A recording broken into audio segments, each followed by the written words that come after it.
നമ്മളിന്ന് പുതിയൊരു സീരീസാണ് കാണാൻ പോകുന്നത്. സീരീസിൻ്റെ തുടക്കത്തിൽ തന്നെ ഒരു ബ്യൂട്ടിഫുൾ ആയിട്ടുള്ള ഐലൻഡാണ് കാണുന്നത്. അതിൽ ഫസ്റ്റ് ഹീറോനെ കാണിക്കുന്നുണ്ട്. അവൻ്റെ പേര് മഹസമുട്ട് എന്നാണ്. അവൻ്റെ ജോലി എന്താണെന്ന് വെച്ചിട്ടുണ്ടെങ്കിൽ കടലിൻ്റെ അടിയിലുള്ള പവിഴപ്പുറ്റുകളും ബാക്കിയുള്ള കാര്യങ്ങളും എല്ലാം ചെക്ക് ചെയ്യലാണ്. അതിനെന്തെങ്കിലുമൊക്കെ കുഴപ്പമുണ്ടോ എന്നൊക്കെ നോക്കി റിപ്പോർട്ട് ചെയ്യുന്നതാണ് അവൻ്റെ ജോലി. ഇവനെ നമുക്ക് മനസ്സിലാവില്ല, വിന്ത എയറിലെ സെക്കൻഡ് കപ്പിൾസാണ് ഇതിലെ നായകന്മാർ. രണ്ടാമത്തെ നായകൻ്റെ പേര് ടോങ്കർക്ക് എന്നാണ്. അവനൊരു ബോട്ടിൽ വന്നുകൊണ്ടിരിക്കുകയാണ്. അപ്പോൾ അവനൊരു കോള് വരുമ്പോൾ പറയുന്നുണ്ട്, ഞാൻ ഇത്തിരി തിരക്കാണ്, ഞാനൊരു വെക്കേഷന് പോയേക്കുവാണ്, അതുകൊണ്ട് എന്നെ കുറച്ച് ദിവസത്തേക്ക് കോണ്ടാക്ട് ചെയ്യരുതു എന്ന് പറഞ്ഞിട്ട് ഫോൺ കട്ട് ചെയ്യാണ്. അപ്പോഴാണ് നമ്മുടെ മഹസമുട്ടിൻ്റെ മുഖം റിവീൽ ചെയ്യുന്നത്. അവൻ കടലിലെ ജോലിയെല്ലാം കഴിഞ്ഞ് ബോട്ടിലേക്ക് തിരിച്ച് കയറുകയാണ്. അപ്പോൾ അവൻ്റെ അനിയൻ്റെ പേര് പ്ലം എന്നാണ്. അവൻ ചോദിക്കുന്നുണ്ട്, ഇന്നെന്താണ് നേരത്തെ കയറിയെന്ന് ചോദിക്കുമ്പോൾ ഇന്ന് എനിക്കൊരു അപ്പോയിൻമെൻ്റ് ഉണ്ട്, അതുകൊണ്ടാന്ന് പറയുന്നുണ്ട്.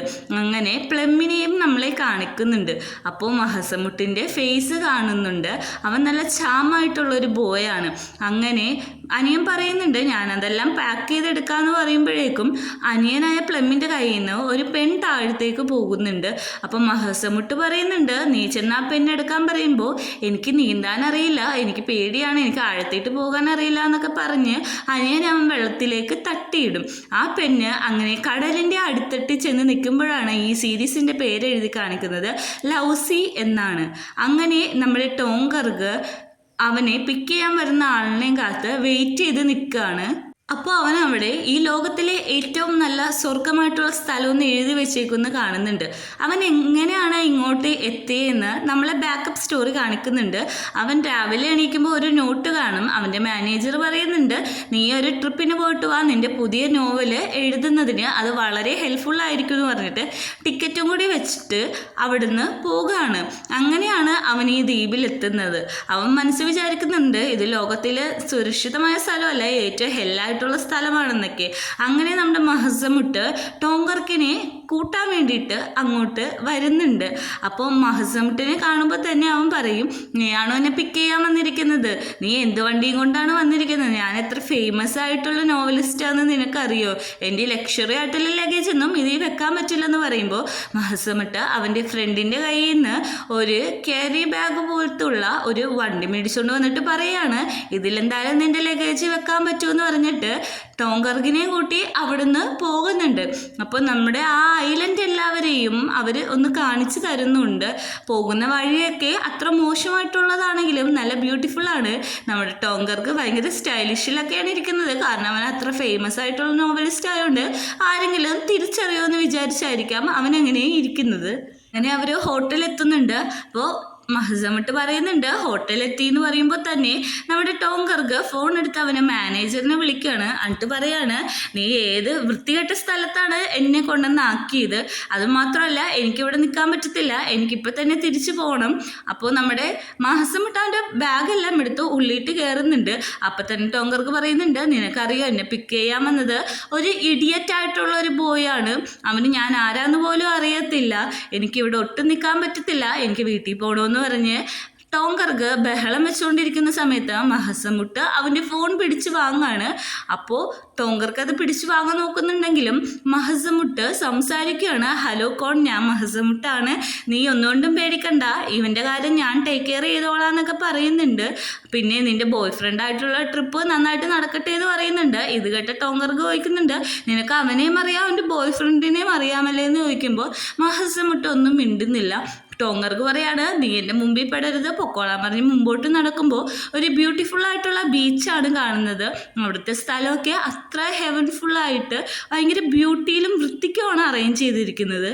ടോങ്കർക്ക് അറിയാതെ പറയുന്നുണ്ട്, എന്ത് ബ്യൂട്ടിഫുൾ ആണല്ലേ എന്ന്. അപ്പം മഹസമുട്ട് പറയുന്നുണ്ട്, ഇവിടുത്തെ ബീച്ചുകളും മാത്രമല്ല ഇവിടുത്തെ മിന്നുകളും അടിപൊളി ബ്യൂട്ടിഫുൾ ആണെന്ന് പറയുന്നുണ്ട്. രണ്ടുപേരും അങ്ങനെ സീറ്റ് സൈഡിൽ നിന്ന ശേഷം ടോങ്കർക്കിനെ റൂമിൽ കൊണ്ടേ ആക്കുന്നുണ്ട്. മഹസമുട്ട് പറയുന്നുണ്ട്, എൻ്റെ ഫോൺ നമ്പർ ഞാനിവിടെ വെച്ചിട്ടുണ്ട്, നിനക്ക് ആവശ്യമുണ്ടെങ്കിൽ അതിലേക്ക് കോണ്ടാക്ട് ചെയ്യാം, നീ നാണിക്കേണ്ട ആവശ്യമില്ല, എന്ത് കാര്യത്തിനും നിനക്ക് എന്നെ കോണ്ടാക്ട് ചെയ്യാമെന്ന് പറയുമ്പോൾ തന്നെ ടോങ്കർക്ക് അവനെ അവിടുന്ന് പുറത്താക്കുകയാണ്. പക്ഷേ മഹസമുട്ടിന് പോകാൻ യാതൊരു മടിയില്ലാതെ അവിടെ നിന്നിട്ട് ഡോറിൽ നോക്ക് ചെയ്ത് പാട്ട് പാടുന്ന പോലെ കളിച്ചുകൊണ്ടിരിക്കുകയാണ്.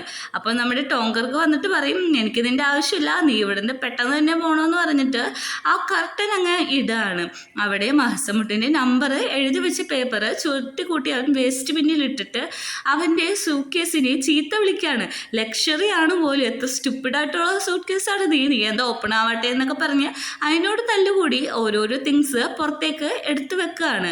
പിന്നെ നമ്മളെ കാണിക്കുന്നത് ബാങ്കോക്കിലാണ്. ടോങ്കർഗിൻ്റെ PA ആണ് അവളുടെ പേരാണ് മൂക്ക്.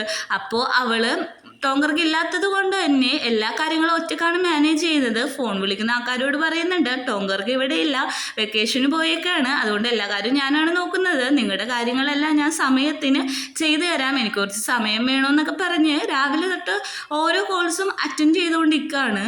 അങ്ങനെ അവൾക്ക് പിന്നെയും അടുത്ത കോള് വരുമ്പോൾ അവളത് അറ്റൻഡ് ചെയ്ത് എടുക്കുന്നുണ്ട്. ടോങ്കർക്ക് ഇവിടെ ഇല്ല, ഒരു വെക്കേഷന് പോയേക്കാണെന്ന് പിന്നെ ആവർത്തിച്ച് പറയുമ്പോൾ അപ്പുറത്തെ സ്ഥലത്തുനിന്ന് മറുപടി വരികയാണ്, ഞാൻ PV ആണ്, ടോങ്കർക്കിൻ്റെ ഏറ്റവും ബെസ്റ്റ് ഫ്രണ്ടാണ്, അതുമാത്രമല്ല അവനിവിടെ ഇല്ലാത്തതുകൊണ്ട് നിൻ്റെ കാര്യങ്ങൾ നോക്കാനും നിനക്ക് സാലറി തരാനൊക്കെ ഞാനാണുള്ളത്, എന്നെ നീ വന്ന് മീറ്റ് ചെയ്യണം എന്നൊക്കെ പറയുന്നുണ്ട്. അപ്പോൾ നമ്മുടെ മൂക്ക് പറയുന്നുണ്ട്, ഞാൻ ടോങ്കർക്കിൻ്റെ PA ആണ്, അല്ലാതെ PVയുടെ PA അല്ല, നിങ്ങൾ എന്തിനാണ് ഇത്ര എന്നെ കഷ്ടപ്പെടുത്തുന്നത് എന്നൊക്കെ പറഞ്ഞിട്ട് അവിടെ ഇന്ന് കരയാണ്. നൈറ്റ് ആവുന്നുണ്ട്. നമ്മുടെ ടോങ്കർക്ക് ഒരു ബാറിലേക്ക് ചെല്ലുന്നുണ്ട്. അവിടെ ചെല്ലുമ്പോൾ നമ്മുടെ മഹസമുട്ടിൻ്റെ അനിയൻ പ്ലമ്മ ആയിരിക്കും അവിടുത്തെ ബാർ അറ്റൻഡർ. പ്ലമ്മ ഓർഡർ എടുക്കാനായിട്ട് ചെല്ലുന്നുണ്ട്. ടോങ്കർക്ക് എത്ര സുന്ദരനാണെന്നൊക്കെ അവൻ മനസ്സിൽ വിചാരിക്കുന്നുണ്ട്. പക്ഷേ ടോങ്കർക്ക് മഹസമുട്ടെന്നുള്ള പേരാണ് വായിൽ പറഞ്ഞുകൊണ്ടിരിക്കുന്നത്. ഇത് കേൾക്കുന്ന പ്ലമ്മ് ചോദിക്കുന്നുണ്ട്, അല്ല സാർ, നിങ്ങൾക്ക് മഹസമുട്ടിനെ എങ്ങനെ അറിയാമെന്ന് ചോദിക്കുമ്പോഴേക്കും, നിനക്ക് അവനെ പറ്റി അറിയുമെന്ന് നമ്മുടെ ടോങ് ഭയങ്കര ഇതായിട്ട് ചോദിക്കുമ്പോഴേക്കും, എനിക്ക് അവനെ പറ്റി എല്ലാം അറിയാം, അവൻ ഇവിടുത്തെ ഫേമസ് ആണ്, ഈ ദ്വീപിലെ ഓൾ ഇൻ ഓൾ ആണ് അവൻ, നീ ആ ഇരിക്കുന്ന ചെക്കനെ കണ്ടോ പിങ്ക് ഷർട്ട് ഇട്ട, മഹസമുട്ടിൻ്റെ ഒപ്പമാണ് അവൻ ഇന്നലെ സ്റ്റേ ചെയ്തതെന്നുള്ള കാര്യങ്ങളൊക്കെ നമ്മുടെ പ്ലമ്മ് പറയുന്നുണ്ട്. അതുമാത്രമല്ല അവന് ഗേൾസിനെയും ഇഷ്ടമാണ്, രണ്ടുപേരെയും ഇഷ്ടമാണ്, ഈ ദ്വീപിലെ എല്ലാമാണ്, അവനാണ് ഇവിടുത്തെ എല്ലാ കാര്യങ്ങളും നോക്കുന്നത്. പിന്നെ അവനൊരു ഡൈവറാണ്, ഡൈവ് ചെയ്ത് അടിയിൽ പോയി പുറ്റും പവിഴങ്ങളൊക്കെ നോക്കുന്നതാണ് അവൻ്റെ മെയിൻ റിസർച്ച് ജോബ് എന്നൊക്കെ പറയുന്നുണ്ട്. അപ്പോൾ ചോദിക്കുന്നുണ്ട്, നീ ഇത് കേട്ട് ഇൻട്രസ്റ്റ് ആയോ എന്ന് ചോദിക്കുമ്പോഴേക്കും ഒന്നും മിണ്ടാതെ അവൻ ഷാമ്പയിൻ ഓർഡർ ചെയ്യാണ്. അങ്ങനെ പ്ലമ്മ് ഷാമ്പയിനായിട്ട് വരുമ്പോഴേക്കും നമ്മുടെ ടോങ്കർക്ക് അവിടുന്ന് എണീറ്റ് പോയിട്ട് പറയാണ്, നീ ഒരു കാര്യം ചെയ്ത്, നീ ഇത്രയും അവനെ പറ്റി പുകഴ്ത്തി പറഞ്ഞതല്ലേ, നീ അത് കുടിച്ചോളാൻ പറഞ്ഞിട്ട് അവിടുന്ന് പോകാണ്. നമ്മുടെ പ്ലം ആണെങ്കിൽ അതെടുത്ത് കുടിക്കുന്നുമുണ്ട്. പിറ്റേ ദിവസം രാവിലെ തന്നെ ആ ദ്വീപിലെ ഒരു സിസ്റ്റർ നിന്ന് വർക്ക് ചെയ്യാണ്. അപ്പം മഹസമുട്ട് വന്നിട്ട് കുട്ടിയുടെ ഓപ്പറേഷൻ്റെ കാര്യം എന്തായി എന്നൊക്കെ ചോദിക്കുന്നുണ്ട്. ഭയങ്കര കൈൻഡായിട്ടാണ് സംസാരിക്കുന്നത്. വേറൊരാൾ വന്നിട്ട് ബോട്ട് സർവീസിന് പോവാന്ന് പറയുമ്പോൾ ഞാൻ 2 ആഴ്ചത്തേക്ക് ബുക്ക്ഡ് ആണെന്ന് പറയുന്നുണ്ട്. പിന്നെ വേറൊരാൾ അവിടെ നിന്ന് വർക്ക് ചെയ്യുന്നുണ്ട്. അപ്പോൾ അവനെ സഹായിക്കുമ്പോൾ പറയുന്നുണ്ട്, ഇതെൻ്റെ ജോലിയാണ്, നീ എല്ലാ ജോലിയും ചെയ്ത് ക്ഷീണിക്കും, നീ കുറച്ച് റെസ്റ്റ് എടുക്കാനൊക്കെ അയാൾ നമ്മുടെ മഹസമുട്ടിനോട് പറയുന്നുണ്ട്. അങ്ങനെ മഹസമുട്ട് സ്പെയർ കീ കൊണ്ടിട്ട് നമ്മുടെ ടോങ്കർക്കിൻ്റെ ഡോറ് തുറക്കണം. അപ്പോഴാണ് അവൻ ആ കാര്യം, പണ്ടത്തെ കാര്യം കാണിക്കുന്നത്. ഇതിൻ്റെ സ്പെയർ കീ ടോങ്കർക്കിൻ്റെ കയ്യിൽ ഓൾറെഡി ഉണ്ടായിരുന്നു. ശരിക്കും ഇത് പ്രൈവസിക്ക് എതിരായിട്ടുള്ള കാര്യമാണ്, ഒരാളുടെ അനുവാദം ഇല്ലാതെ റൂം തുറക്കുന്നത്. പക്ഷേ കഥയായോണ്ട് നമുക്കതൊക്കെ സഹിക്കാവുന്നതാണ്. അങ്ങനെ അവൻ റൂം തുറന്നിട്ട് അവിടെ ഫുള്ള് വൃത്തികേടായി കിടക്കുന്നത് കണ്ടിട്ട് ക്ലീൻ ചെയ്യാണ്. അപ്പോഴാണ് നമ്മളെ മെസ്സേജുകൾ കാണിക്കുന്നത്. പണ്ട്, അതായത് ടോങ്കർക്ക് ഇങ്ങോട്ട് വന്നതിന് 2 ആഴ്ച മുമ്പ് ടോങ്കർക്കിൻ്റെ മാനേജർ ഇവനെ വിളിച്ചിട്ട് കുറേ പൈസ കൊടുത്തിട്ട് പറഞ്ഞു ടോങ്കർക്കിനെ നന്നായിട്ട് ടേക്ക് കെയർ ചെയ്യണമെന്നുള്ള കാര്യങ്ങളൊക്കെ. അത് നമ്മളെ കാണിക്കുന്നുണ്ട്. അതിനുശേഷം ഉറങ്ങിക്കിടക്കുന്ന ടോങ്കർക്കിനെ ഒച്ചയെടുത്ത് നമ്മുടെ മഹസമുട്ട് വിളിച്ചെണീപ്പിക്കുകയാണ്. ടോങ്കർ ഗുഡ് മോർണിംഗ് എന്നൊക്കെ പറയുന്നുണ്ട്. ഒരു രക്ഷയുമില്ലെന്ന് കണ്ടതും ടോങ്കർക്ക് ചാടി എണീക്കുന്നുണ്ട്. എന്നിട്ട് പറയുന്നുണ്ട്, നിന്നോട് ആരും ഇതിൻ്റെ ഉള്ളിലേക്ക് കയറാൻ പറഞ്ഞ് ഇറങ്ങിപ്പോവാൻ പറയുമ്പോൾ മഹസമുട്ട് സ്പെയർ കീ കാണിക്കുന്നുണ്ട്. എൻ്റെ കയ്യിൽ സ്പെയർ കീ ഉണ്ടായിരുന്നു, അതുകൊണ്ടാണ് ഞാൻ കയറിയെന്ന് പറയുന്നുണ്ട്. എന്നിട്ട് പോയി കുളിച്ച് ഫ്രഷ് ആവാൻ പറയുന്നുണ്ട്. ടോങ്കർക്ക് ഇതൊന്നും കേൾക്കുന്നില്ല. ബെഡിൽ നിന്ന് അവൻ താഴത്തേക്ക് കാല് തിന്നി വീഴാണ്. മഹസമുട്ടിനാണെങ്കിൽ ടോങ്കർക്കിൻ്റെ തൊട കണ്ടിട്ട് ഭയങ്കര അതിശയാവാണ്. ഭയങ്കര ഫെയർ ആണല്ലോ, നീ എന്ത് ഭംഗിയാണ് നിന്നെ കാണാമെന്നൊക്കെ പറഞ്ഞ് അവൻ്റെ തൊടയിട്ട് തന്നെ നോക്കിക്കൊണ്ടിരിക്കുകയാണ്. അപ്പോൾ നമ്മുടെ ടോങ്കർക്ക് വേറെ ഇൻറ്റൻഷൻ വെച്ച് ചോദിക്കുന്നുണ്ട്, നിനക്ക് അത്രയ്ക്ക് ഇഷ്ടമാണോ കാണാൻ, ഞാൻ നിന്നെ കാണിക്കാമെന്ന് പറഞ്ഞിട്ട് ബോഡി ഫുള്ളായിട്ട് അങ്ങ് കാണിച്ചു കൊടുക്കുകയാണ്. ഇത് കണ്ടത് മഹസമുട്ട് പറയാണ്, അയ്യോ എന്ത് ഭംഗിയാണ് നിന്നെ കാണാനായിട്ട്, ശരിക്കും നല്ല ചെറി പോലെ ഉണ്ട് നിൻ്റെ സ്കിന്ന് കാണാൻ, അത്ര സ്മൂത്താണ്, അത് മാത്രമല്ല നിൻ്റെ മേത്ത് ഒരു രോമം പോലും ഇല്ല, നീ എന്താണ് ലേസർ ട്രീറ്റ്മെൻറ്റ് ചെയ്യുന്നുണ്ടോ എന്നൊക്കെ നമ്മുടെ മഹസമുട്ട് കാര്യമായിട്ട് ചോദിക്കുന്നുണ്ട്. മേത്തൊക്കെ തൊട്ട് വരെ നോക്കുന്നുണ്ട്. ഇത് കണ്ടിട്ടും നമ്മുടെ മഹസമുട്ടിന് ഒന്നും തോന്നാത്തത് കൊണ്ട് ടോങ്കർഗിന് ദേഷ്യം വരുന്നുണ്ട്. നീ ഒരു പീലായിട്ടുള്ള ഓറഞ്ച് ആണെന്നും പറയുന്നുണ്ട്. അപ്പം മഹസമുട്ടിനോട് ചോദിക്കുന്നുണ്ട്, നിനക്ക് എന്നെ കണ്ടിട്ട് വേറെ ഒന്നും തോന്നുന്നില്ല എന്ന് ചോദിക്കുമ്പോൾ, ഇല്ല എനിക്കൊന്നും തോന്നുന്നില്ല, എന്ത് പറ്റി, നിനക്ക് പനിയുണ്ടോ, നിന്റെ മുഖമൊക്കെ ആകെ റെഡായി ഇരിക്കുന്നല്ലോ എന്ന് ചോദിക്കുന്നു കേട്ടിട്ട് നമ്മുടെ ടോങ്കർഗിന് നല്ല രീതിക്ക് ദേഷ്യം വരുന്നുണ്ട്. കാരണം ആള് സെഡ്യൂസ് ചെയ്യാൻ നോക്കിയതാണ്, അതൊന്നും നടക്കാത്തതുകൊണ്ട് ദേഷ്യപ്പെട്ട്, നിനക്ക് എൻ്റെ മേത്ത് ഒന്നും തോന്നിയില്ലേ, നീ എന്താ കണ്ണുപൊട്ടാനാണോ എന്നൊക്കെ ചോദിച്ച് ദേഷ്യപ്പെട്ട് എടുത്തിട്ടാണ് ഉള്ളിലേക്ക് കയറി റെഡി ആവാനായിട്ട് പോകുന്നത്. ഇതൊക്കെ മനസ്സിലാവാതെ മഹസമുട്ട് അവിടെ തന്നെ ഇരിക്കുന്നുണ്ട്. അങ്ങനെ വാഷ്റൂമിൻ്റെ ഉള്ളിൽ കയറിയിട്ടും അവൻ്റെ ദേഷ്യം തീരുന്നില്ല. കണ്ണാറി നോക്കിയിട്ട് നീ എന്ത് പൊട്ടനാണ് എന്നൊക്കെ പറഞ്ഞുകൊണ്ടിരിക്കുകയാണ്. അത് കഴിഞ്ഞ് നമ്മളെ കാണിക്കുന്നത് ബ്രേക്ക്ഫാസ്റ്റ് ടൈമാണ്. ബ്രേക്ക്ഫാസ്റ്റ് നമ്മുടെ മഹസമുട്ട് കൊണ്ടുവന്ന് വെക്കുന്നുണ്ടെങ്കിലും ടോങ്കർഗിന് അത് ഇഷ്ടപ്പെടുന്നില്ല. ഞാൻ രാവിലെ തന്നെ റൈസ് സൂപ്പ് കുടിക്കാറില്ല, എൻ്റെ വയറ് ഭയങ്കര ബൾക്കി ആവും എന്നൊക്കെ പറയുന്നുണ്ട്. അങ്ങനെ അവൻ എഗ് ഫ്രൈയും സോസേജും കൊണ്ടുവന്ന് കൊടുക്കുന്നുണ്ട്.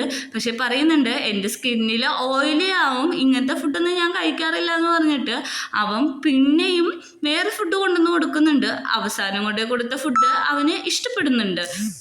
ആ ഫുഡിലെ ലെറ്റ്യൂസ് മാത്രം നമ്മുടെ ടോങ്കർഗ് എടുത്ത് കഴിക്കുന്നുണ്ട്. അത് കഴിച്ചിട്ട് ഈ പ്ലേറ്റ് അങ്ങോട്ട് നീക്കി വെച്ചിട്ട് പറയാണ്, എനിക്ക് മതിയായി, എൻ്റെ വയറ് ഫുള്ളായി എന്ന് പറയുന്നുണ്ട്. ഇത് കണ്ട മഹസമുട്ടിന് ദേഷ്യം വന്നിട്ടുണ്ടെങ്കിലും അവൻ ചിരിച്ചിട്ട് പറയാണ്, എൻ്റെ ഗൈഡായിട്ട് വന്ന സാറ് എത്ര പൊളൈറ്റാണ്, എനിക്ക് വേണ്ടി ഇത്ര ഫുഡൊക്കെ തരുന്നുണ്ടല്ലോ എന്ന് പറഞ്ഞിട്ട് ആ ഫുഡ് ഇരുന്ന് ഒരു ദാക്ഷിണ്യമില്ലാതെ കഴിക്കുകയാണ്. ഇത് കണ്ടിട്ട് മഹസമുട്ടിന് നോക്കിയിട്ട് ടോങ്കർക്ക് ദേഷ്യപ്പെടുന്നുണ്ടെങ്കിലും അവൻ മൈൻഡ് ചെയ്യുന്നില്ല. അപ്പോൾ പറയുന്നുണ്ട്, എനിക്ക് പണം കൊണ്ട് നിന്നെ വിലക്കെടുക്കാൻ പറ്റുമെന്ന് പറയുമ്പോൾ ഒരു പണം കൊണ്ടും എന്നെ വിലക്കെടുക്കാൻ പറ്റില്ലെന്ന് മഹസമുട്ട് പറയാണ്. അപ്പോൾ തന്നെ നമ്മുടെ മഹസമുട്ടിൻ്റെ നമ്പർ ടോങ്കർഗ് എടുത്തിട്ട് അവൻ്റെ ജിപേയിലേക്ക് പൈസ, അതായത് 15 ബാത്ത് പൈസ അയച്ചു കൊടുക്കുന്നുണ്ട്. ഇത് കണ്ട മഹസമുട്ട് ഭയങ്കരമായിട്ട് ഷോക്ക്ഡ് ആയിട്ടാണ് ഇരിക്കുന്നത്. ഇതെന്തിനാണെന്നറിയോ, എന്നോട് സംസാരിക്കാതിരിക്കാനാന്ന് പറഞ്ഞിട്ട് അവൻ പിന്നെയും ക്യാഷ് അയച്ചു കൊടുക്കാണ്. എന്നിട്ട് പറയാണ്, ഇതെൻ്റെ പുറകെ നടക്കാതിരിക്കാൻ വേണ്ടിയിട്ടാണ്. എന്നിട്ട് കുറച്ചും കൂടി ക്യാഷ് അയച്ചു കൊടുത്തിട്ട് പറയുന്നുണ്ട്, ഇത് എൻ്റെ കാര്യങ്ങളിൽ ഇടപെടാതിരിക്കാനാണെന്ന് പറയുന്നുണ്ട്. നമ്മുടെ മഹസമുട്ട് ഒന്നും മിണ്ടുന്നില്ല, നോക്കിയെന്ന് ചിരിച്ചിട്ട് പറയുന്നുണ്ട്, എൻ്റെ സാർ എന്തൊരു കൈൻഡാണ്, കാരണം ഇത്രയും പൈസ എനിക്ക് ടിപ്പായിട്ട് തന്നല്ലോ എന്ന് പറയാണ്. കാര്യങ്ങളെല്ലാം ഇങ്ങനെയാണ് കൈവിട്ട് പോയതെന്ന് അറിഞ്ഞ് ഒന്നും മിണ്ടാതെ ടോങ്കർഗും അവിടെ ഇരിക്കുന്നുണ്ട്. അങ്ങനെ ടോങ്കർഗ് ബീച്ചിലേക്ക് പോവാണ്. അവൻ്റെ പോകുന്ന വഴിയെല്ലാം മഹസമുട്ട് അവനെ ഫോളോ ചെയ്യുന്നുണ്ട്. എന്നിട്ട് തിരിഞ്ഞെന്ന് പറയുന്നുണ്ട്, നിനക്ക് എന്നെ ഒന്ന് ഫോളോ ചെയ്യാതിരിക്കാൻ പാടില്ല, ഞാൻ ഇത്ര ക്യാഷ് തന്നല്ലേ എന്ന് ചോദിക്കുമ്പോൾ, അത് സാർ എനിക്ക് ടിപ്പ് വന്നതാണ്, സാറിൻ്റെ പുറകെ നടക്കാനുള്ള ക്യാഷ് ആയിട്ടൊന്നും അല്ല ഞാനത് കൂട്ടിയേക്കുന്നത്, ഒരു ക്യാഷിനും എന്നെ വിലക്കെടുക്കാൻ പറ്റില്ലെന്ന് പറയുന്നുണ്ട്. പിന്നെ പറയുന്നുണ്ട്, നീ എന്ത് സുന്ദരനാണ്, നിന്റെ കഴുത്തെന്ത് തിന്നാണ്, അതുമാത്രമല്ല ചീക്കൊക്കെ എന്ത് ചെറിയ പോലെയാണെന്ന് പറയുന്നുണ്ട്. ഈ പുകഴ്ത്തൽ കേട്ട് നമ്മുടെ ടോങ്കർഗ് അവിടെ നിൽക്കുന്നുണ്ടെങ്കിലും മഹസമുട്ടിനോട് പറയുന്നുണ്ട്, നീ എന്താണ് വിചാരിച്ചത്, നിനക്ക് ഞാൻ ആരാന്ന് അറിയുമെന്ന് ചോദിക്കുമ്പോൾ പറയുന്നുണ്ട്, ടോങ്കർഗ് പറഞ്ഞിട്ടുണ്ടായിരുന്നു, അത് മാത്രമല്ല അവൻ എനിക്ക് ക്യാഷ് തന്നിട്ട് നിന്നെ 2 ആഴ്ചത്തേക്ക് നല്ല രീതിക്ക് നോക്കണമെന്നും പറഞ്ഞിട്ടുണ്ടായിരുന്നു, അതിൻ്റെ ജോലിയാണ്, അതിൽ നിന്ന് എനിക്ക് ഒരിക്കലും പിന്മാറാൻ പറ്റത്തില്ല, കാരണം പിന്മാറി എനിക്ക് ആ ക്യാഷ് തിരിച്ചു കൊടുക്കേണ്ട വരും, എനിക്ക് നിൻ്റെ കാര്യം നല്ല രീതിക്ക് നോക്കണം, നീ എന്തുണ്ടെങ്കിലും എന്നോട് പറഞ്ഞാൽ മതി, നീ ഒന്നും പേടിക്കണ്ട, നാണിക്കണ്ട, നിനക്ക് ഇവിടെയല്ല ഞാൻ ചുറ്റിക്കാണിക്കാം, അതുമാത്രമല്ല നീ ഒരു നോവൽ എഴുതാനാണ് ഇങ്ങോട്ട് വന്നതെന്ന് എനിക്കറിയാം, ഒരു BL ലവ് നോവലല്ലേ, അതിന് ഇവിടെ എഴുതാനായിട്ട് കുറേ ബ്യൂട്ടിഫുൾ ആയിട്ടുള്ള സ്ഥലങ്ങളുണ്ട്, ഞാൻ നിന്നെ കൊണ്ട് കാണിക്കാമെന്ന് പറയുന്നുണ്ട്. ഇതെല്ലാം കേട്ടിട്ട് ടോങ്കർഗിന് ദേഷ്യം വരാണ്. ടോങ്കർഗിൻ്റെ കൈ മഹസമുട്ട് പിടിച്ചിട്ട് പറയുന്നുണ്ട്, നീ ഒരു നോവൽ എഴുതാനാണ് വന്നെങ്കിൽ ഈ നോവലിൻ്റെ തുടക്കം മാത്രമാണ്, നിന്റെ നോവലിൻ്റെ ബിഗിനിങ്സ് ഇവിടെ നിന്നാണ് സ്റ്റാർട്ട് ചെയ്യണേന്ന് പറഞ്ഞിട്ട് കിസ് ചെയ്യാൻ പോണ പോലെ അടുത്തേക്ക് വരുന്നുണ്ട്. എന്നിട്ട് പറയുന്നുണ്ട്, നീ നല്ല ബ്യൂട്ടിഫുൾ ആണ്. ഇത് കണ്ട ടോങ്കർഗിന് ദേഷ്യം വന്നിട്ട് അവനെയും ചീത്ത വിളിച്ചിട്ട് അവിടെ നിന്ന് പോവുകയാണ്. അപ്പം നമ്മുടെ മഹസമുട്ട് പറയുന്നുണ്ട്, നോക്കി നടക്കുക, ഇവിടെ ഫുള്ള് സ്ലിപ്പാണ്, നീ വീഴും എന്ന് പറയുന്നതിനും മുമ്പ് തന്നെ അവൻ താഴെ വീഴുന്നുണ്ട്. മൂക്കാണെങ്കിൽ PV വിളിച്ചിട്ടുണ്ടെങ്കിൽ എന്താണ് പറയേണ്ടതെന്നുള്ള കാര്യങ്ങൾ 2 ദിവസമായിട്ട് പഠിച്ചു വെച്ചേക്കാണ്. അവൾ എന്ത് കാര്യം പറഞ്ഞാണ് വിളിക്കുന്നത്, ആ കാര്യത്തിന് ഞാൻ തിരക്കാണെന്നൊക്കെ പറഞ്ഞ് നോട്ട് വരെ പ്രിപ്പയർ ചെയ്തിട്ടാണ് നമ്മുടെ പെങ്കൊച്ചിരുന്ന് പഠിക്കുന്നത്. എന്നിട്ട് പറയുന്നുണ്ട്, ഞാൻ ടോങ്കർഗിൻ്റെ മാത്രം സെക്രട്ടറിയാണ്, അല്ലാതെ PVയുടെ അല്ല, PV ടോങ്കർഗിൻ്റെ ഫ്രണ്ടാണെങ്കിലും എനിക്കൊന്നുമില്ല, ഇന്ന് വിളിക്കുകയാണെങ്കിൽ എന്ത് കാര്യം എന്നോട് റിക്വസ്റ്റ് ചെയ്താലും ഞാനത് പറ്റില്ല എന്ന് പറഞ്ഞ് അവളെ ഒഴിവാക്കൂ എന്നൊക്കെ പറയുന്നുണ്ട്. അപ്പോൾ തന്നെ നമ്മുടെ PV മൂക്കിനെ ഫോൺ ചെയ്യുന്നുണ്ട്. എന്നിട്ട് പറയുന്നുണ്ട് എൻ്റെ ബൾബ് കേടായി നീ വന്ന് മാറ്റി തന്നോ എന്ന് പറയുന്നുണ്ട്. അപ്പോൾ മൂക്ക് നോക്കാണ്, എല്ലാ ക്വസ്റ്റ്യനുള്ള ആൻസർ എൻ്റെ കയ്യിലുണ്ട്, പക്ഷേ ബൾബ് കേടായി മാറ്റണമെന്ന് പറയുമ്പോൾ എന്ത് പറയണമെന്ന് മാത്രം അവൾ പ്രിപ്പയർ ചെയ്തിട്ടുണ്ടായി. അങ്ങനെ PV പറയുന്നുണ്ട്, ഞാനൊരു ഫേമസ് ആയിട്ടുള്ള ആക്ടർ ആയതുകൊണ്ട് തന്നെ എനിക്ക് ഈ ജോലിയൊന്നും ചെയ്യാൻ പറ്റത്തില്ല, കാരണം എനിക്ക് ഷൂട്ടുണ്ട്, എൻ്റെ കൈവെല്ലാം മുറിഞ്ഞിട്ടുണ്ടെങ്കിൽ എനിക്ക് അഭിനയിക്കാൻ പറ്റത്തില്ല. അത് മാത്രമല്ല 2 ദിവസം സമയം തരാം, ഇതിലെപ്പോഴാണോ നിനക്ക് ഫ്രീ അപ്പോൾ ഒന്ന് നീ മാറ്റിയാൽ മതി എന്ന് പറയുന്നുണ്ട്. ഇതെല്ലാം കേട്ടിട്ടാണെങ്കിൽ ഒന്നും തിരിച്ചു പറയാൻ പറ്റാതെ മൂക്ക് എന്തൊക്കെ പറയാനായിട്ട് ട്രൈ ചെയ്യുന്നുണ്ടെങ്കിലും അത് പുറത്തേക്ക് വരുന്നില്ല. അങ്ങനെ PV എനിക്ക് ഇന്നൊരു ഷൂട്ടുണ്ട് എന്ന് പറഞ്ഞിട്ട് ഫോൺ വെച്ചിട്ട് പോകുമ്പോഴാണ് അവൾക്കൊന്ന് സംസാരിക്കാൻ ഗ്യാപ്പ് കിട്ടുന്നത്. അവൾ പറയുന്നുണ്ട്, PV ഞാൻ പറയുന്നതൊന്ന് കേൾക്കാമോ പ്ലീസ്, കട്ട് ചെയ്യില്ലേ എന്ന് കുറേ പറയുന്നുണ്ട്. അതിന് മുമ്പ് തന്നെ PV കോൾ കട്ട് ചെയ്തിട്ട് പോയിട്ടുണ്ടായിരിക്കും. PV ആണെങ്കിൽ ഇതെല്ലാം മനഃപൂർവ്വമാണ് ചെയ്യുന്നത്. അവൾ മനഃപൂർവ്വം തന്നെയാണ് ആ ബൾബ് ഊരി ഒളിപ്പിച്ച് വെക്കുന്നത്, കാരണം മൂക്കിനെ അവൾക്ക് ഭയങ്കര ഇഷ്ടമാണ്. അങ്ങനെ അവളും ഷൂട്ടിന് പോകുന്നുണ്ട്. രാത്രിയാവുമ്പോൾ നമ്മുടെ ടോം കർഗി ഇരുന്ന് നോവൽ എഴുതാണ്. ഒരു സെറ്റ്സ് പോർഷനാണ് അവൻ എഴുതിക്കൊണ്ടിരിക്കുന്നത്. അവൻ കുറേ എഴുതാൻ ട്രൈ ചെയ്യുന്നുണ്ടെങ്കിലും അവന് അത് പറ്റുന്നില്ല. അവനാകെ ഇറിറ്റേറ്റഡും ഫ്രസ്ട്രേറ്റഡും ആയിട്ട് അത് എഴുതാൻ പറ്റാതെ ബാക്ക് അടിച്ചിട്ട് അവിടെ തന്നെ ഇരിക്കുകയാണ്. രസമുട്ടാണെങ്കിൽ അവൻ്റെ വീട്ടിൽ ചുമ്മാ ഇരുന്ന് എന്തോ ആലോചിച്ചിരിക്കുകയാണ്. അവൻ ആലോചിക്കുന്നതെല്ലാം നമ്മുടെ ടോം കർഗിൻ്റെ ഹാൻഡ്സ് പിടിച്ചിട്ട് ഇത് ഇവിടുന്ന് തുടങ്ങാമെന്ന് പറഞ്ഞ കാര്യങ്ങളൊക്കെയാണ്. എന്നിട്ട് അവൻ കയ്യിൽ നോക്കി ചിരിക്കുന്നുണ്ട്. പിറ്റേ ദിവസം രാവിലെ തന്നെ ടോം കർഗ് വർക്ക് ചെയ്തുകൊണ്ടിരിക്കുകയാണ്. മഹസമുട്ട് അത് നോക്കിയിരിക്കുന്നുണ്ട്. കുറേ നേരമായിട്ട് റൈറ്റ് ചെയ്ത് കഴിയാത്ത കൊണ്ട് മഹസമുട്ടിനെ ഇടയ്ക്കിടയ്ക്ക് നോക്കുന്നുണ്ട് ടോം കർഗും. അങ്ങനെ മഹസമുട്ട് എണീറ്റ് ടോം കർഗിൻ്റെ അടുത്ത് പോയിന്നിട്ട് അവൻ വായിക്കുന്നുണ്ട്. ഇന്നലെ കംപ്ലീറ്റ് ചെയ്യാത്ത പോർഷൻസ് ആണ് അവൻ കംപ്ലീറ്റ് ചെയ്തുകൊണ്ടിരിക്കുന്നത്. മഹസമുട്ട് പറഞ്ഞ കാര്യങ്ങളാണ് അവൻ എഴുതിക്കൊണ്ടിരിക്കുന്നത്. തിന്നായിട്ടുള്ള കഴുത്തിൽ കിസ് ചെയ്യണ കാര്യങ്ങളൊക്കെയാണ് എഴുതുന്നത്. അപ്പോൾ നമ്മുടെ മഹസമുട്ട് ടോം കർഗിൻ്റെ അടുത്തേക്ക് ക്ലോസ് ആയി വരികയാണ്.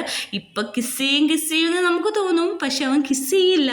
കിസ് ചെയ്യാൻ പോണ പോലെ അത്ര ക്ലോസ് ആയിട്ടാണ് നമ്മുടെ ടോം കർഗിൻ്റെ അടുത്തേക്ക് മഹസമുട്ടി ചെല്ലുന്നത്. എന്നിട്ട് പെട്ടെന്ന് ഞാൻ ലാപ്ടോപ്പ് പിടിച്ച് അടച്ചു വെക്കും. എന്നിട്ട് പറയാണ്, നീ വർക്ക് ചെയ്ത് കുറേ നേരം ആയാലും ഒരു ബ്രേക്ക് എടുക്കാമെന്ന് പറഞ്ഞിട്ട് അവനെയും കൊണ്ട് അവിടെ നിന്ന് വലിച്ചുകൊണ്ട് പോവുകയാണ്. രണ്ടുപേരും പോകുന്നത് ബോട്ടിങ്ങിനാണ്. അങ്ങനെ കടലിൽ നടക്കെത്തുന്നുണ്ട്.